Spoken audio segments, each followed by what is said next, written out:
நம்ம முதல்ல தங்கத்துல தாலி போட்ட பழக்கம் இல்லையே, இப்ப போடுறது சரியா தப்பா? மஞ்ச கயிறுல போடுறதானே நம்மளுடைய பழக்க வழக்கம். அப்ப எதுல போடுறது சிறப்பு அப்படின்னு சொன்ன கேள்வி கேட்டிருந்தாங்க. அதற்கான பதில்கள் தான் இப்ப. நம்ம மஞ்ச கயிறுல தாலி போடுவது மிக மிக மிக சிறப்பு. முன்னாடி காலத்துல இருந்து ஒவ்வொரு காலங்களா மருவி மருவி மருவி மருவி நம்ம நூல் கயிறுகளால் மஞ்சள், அதாவது வெள்ளை நூல் கயிறு எடுத்து அதை இத்தனை பிரின்னு கரெக்டா கணக்கிட்டு அதுல மஞ்சளை தேய்ச்சு அதுல தாலி கட்டுற முறைதான் மிக சிறந்த முறை. அதுவே மனைவியாக அவள் வந்திருக்கிறாள் அப்படின்றது அர்த்தம்.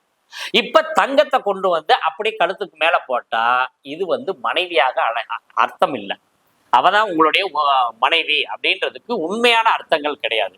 அதுல தாலி இருக்கலாம், அதுல கோர்க்கப்பட்ட விஷயங்கள் இருக்கலாம், அதெல்லாம் ஒரிஜினல் மனைவி அப்படின்னு நமக்கு எடுத்துக்கிற முடியாது.